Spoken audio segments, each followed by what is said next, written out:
Hi, how are you?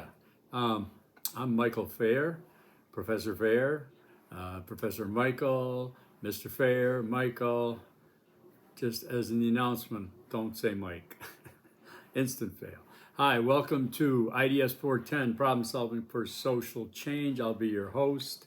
The first videos are always a little bit overwhelming for me because I want to jam so much into them to give you a good start, because this isn't, SNHU is not the place to spin your wheels in an 8-week class. You spin your wheels in an 8-week course and session, and you're in week 3 already, and your mind is just freezing up. So I'm going to try to avoid that, especially in this course.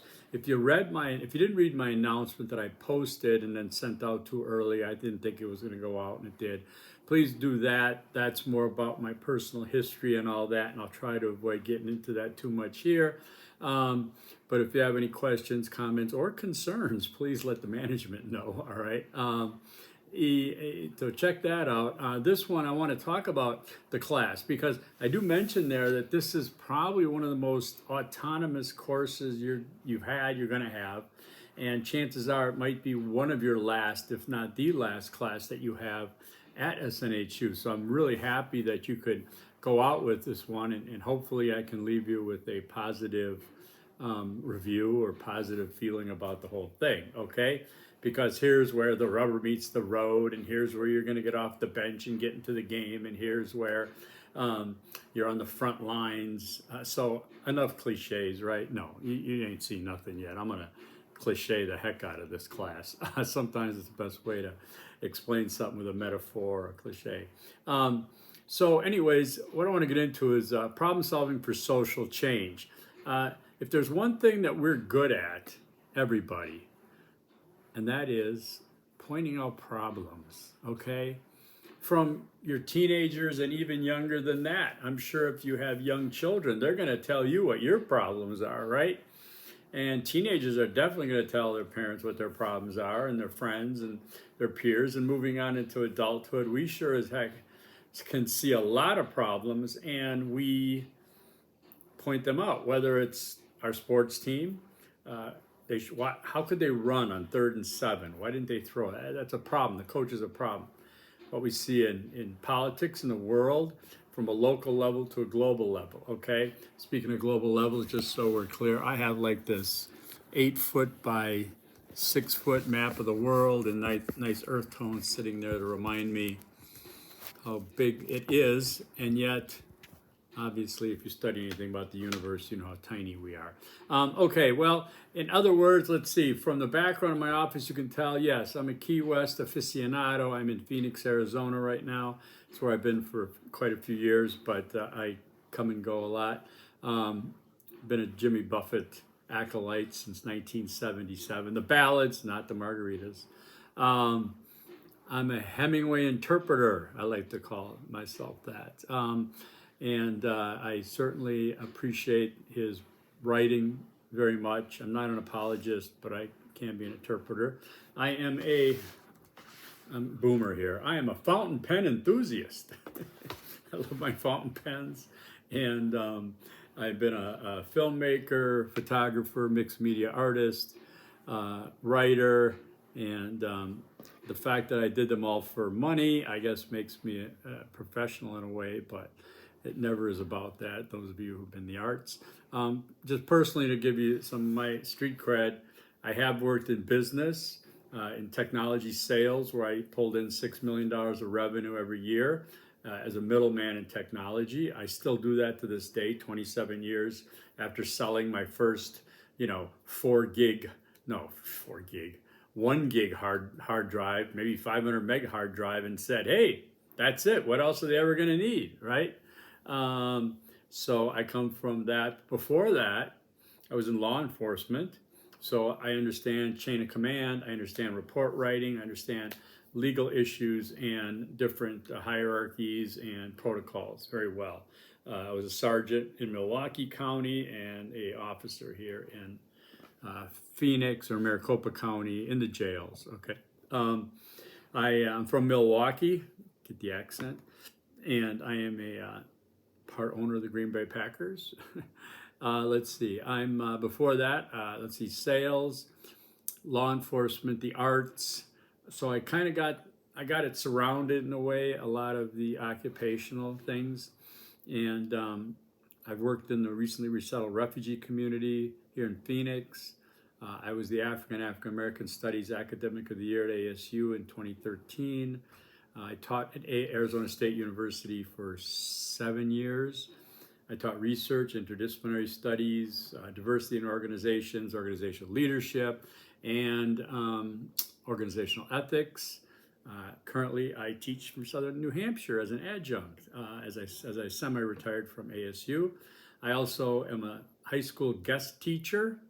If I call myself a substitute, it's just, no, it's a guest teacher here, and I do that primarily to pay back karma for when I was a high school student with a .8 GPA and out juvenile delinquenting everybody. You know what a gap year is? I took 34 gap years, went to college when I was 52. It wasn't a fair fight by then.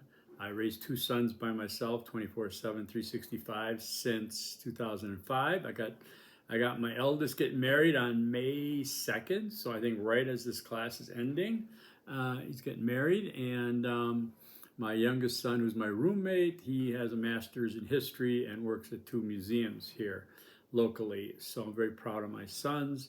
And you know, so what I bring up these things for is because I'm hoping, what I always try to do at ASU and at Southern New Hampshire is have you know something about me maybe resonates with you, okay, that you can get. And if we can meet with common grounds in that way, it'll help you get through this course very effectively and efficiently, okay? So what's this course about? Problem solving for social change. Well, Roxane Gay, who is a writer, social commentator, professor, editor, I did her master class on masterclass. I really like that. I'm a lifetime learner. And she talks about writing for social progress, I guess. I forget what her course name is exactly, but she's a professor or endowed at Rutgers now. So she talks about challenging ideas and changing minds when we write. Writing for social change requires a purpose. Writing politically still requires good writing, though, okay? So what do you want to accomplish? You start narrow and go wide, you start wide and go narrow. And so she talks about different things about the first drafts, about exhausting to write about all the problems. So we're not writing about all the problems, okay? We're not being provocative for the sake of provoking, okay? And make sure the research is credible. Okay, here's the good news. I'm a better instructor in this class than I was last time. Last time I was better than the time before that, and so on. Bad news, I'm not going to be as good as I'm going to be next time. That's just what we try to be, right? Better tomorrow than we were today, and better today than we were yesterday, right? So here we come with more bumper stickers, but here's a good one for you for this course. Think globally, act locally. I want to emphasize local for this class, okay? Because yes, my first time around, I did have a student that was intent on solving the Israel-Gaza situation. No, I'm sorry, no. We're undergrad students here. I've been undergrad, you're finishing up. You're not a team of researchers or policy experts or negotiators. We're not solving Gaza-Israel, okay? So let's just kind of move off of that, all right? There's some problems that are really big that we're not going to solve. You're not going to solve climate change. You're not going to solve sustainability issues, all right? Let's get away from that. I hate to say it's too easy, but it is, because bigger is not better in this course, just so you know. Bigger is not better, all right? When we look at problems, we tend to be able to point them out readily, but we rarely kind of get there to solve them. You're halfway there. You'll be able to find problems, but just to get up and do something about it. Because I want you to think about this class in a way that you will be able to solve this problem, not tell someone else how to solve it. One of the main sticking points I've had in the last 2 or 3 classes was at the end of the day, at the end of the class, in the paper, some people have great ideas, they got great plans, they got great things for social progress, but somebody's got to pay for it, right? Many times somebody's got to pay for some of this stuff. In labor, money, whatever. 95% of my students will say government grants, okay? Okay, if you're aware of anything that's going on in today's United States economy, government, grant-wise, things like that, education, let's not count on grants, okay? I want to try to get away from grants, all right? Even in the good old days, grants were hard to get. Good luck now, okay? So we're going to do things that we're going to think of problems, we're going to think of issues, brainstorm some.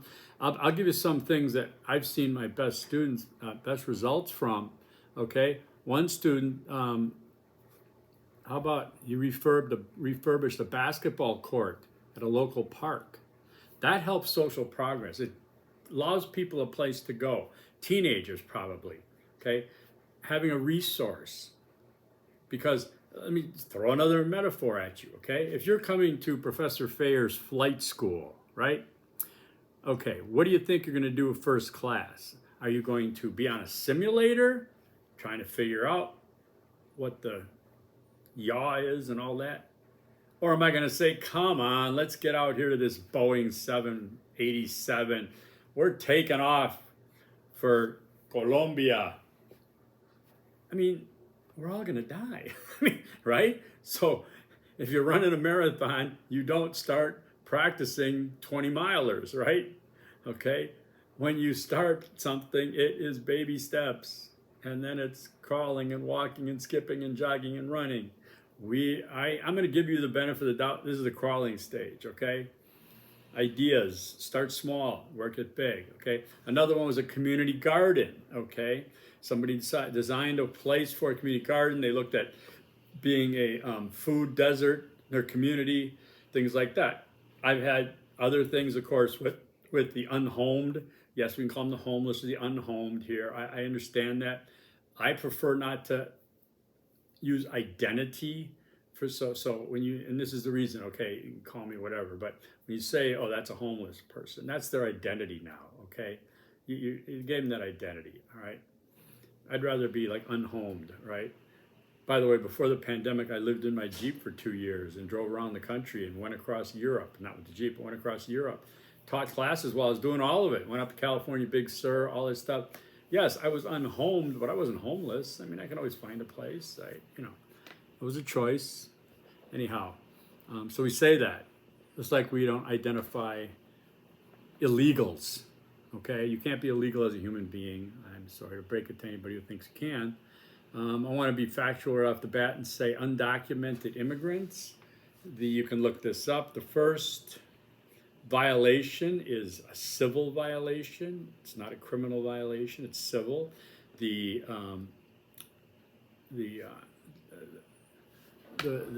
result of it is deportation.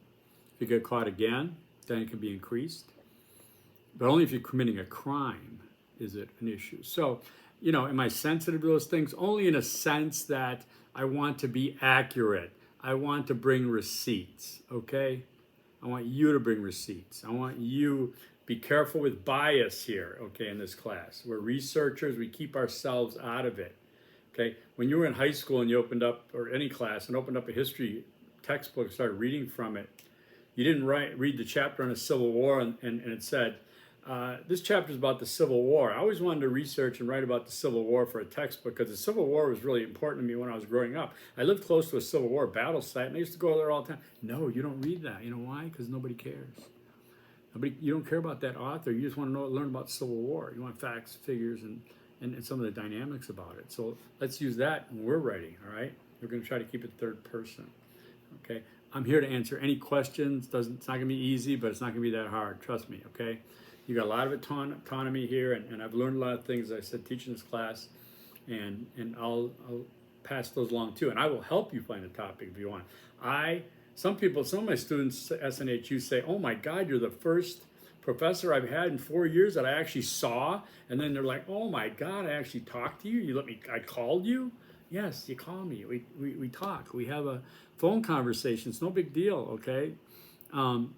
And we'll iron this out. We'll get it done. I'm in Phoenix. I'm in Mountain Time right now. I think we'll probably go into Pacific Time if we get to daylight savings while this class is on. So wherever you're at, we'll just adjust the time zone appropriately. Send me a message. Okay, request it. Module 1 is going to be pretty self-explanatory, as it should be, working through it. I usually like to go over some things on it, but I guess the thing I'd say most about this is do the readings, watch everything, all right? And especially how to identify a social issue, and just be careful, because you're going to want to go big. And if you go big, I'm going to ask you, how are you? Okay, first name, last name. How are you going to solve this? Okay, and don't just start pointing and saying, well, I'm going to have these people do this and that. No, then they're solving it, right? What are you going to do? Okay, yes, you can manage things, be the coordinator. I've had students that are so good talking about, I'm having a community meeting, it's going to be over here at this community center, I already checked it out, I can get a date for free for what I'm doing, I can go to this bakery, they'll donate a couple dozen donuts, a little sponsorship, I'm going to buy some red Solo cups, here's how much they are. That's what we need to do, okay? We need to think it through. When I worked in the refugee resettlement community, we had problems to solve, and we were there and we had to solve them. You couldn't just point and say the government needs to solve it or whoever, okay? So that's how I want you to look at. I've been warned by the deans and my advisor to keep my videos shorter. This is the longest one you're going to get if you made it this far. Yay! I used to give out extra credit when I was at Arizona State. Can't do it here, sorry. But just want to say hi.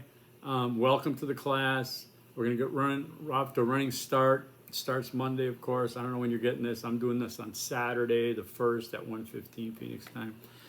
So yeah, get a hold of me. Ask questions. I'm here to answer them. You'd be shocked how fast I get back.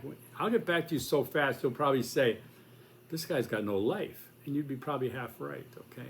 All right, so have a good one. Peace. Take care. Good luck. We'll talk to you soon. Bye-bye.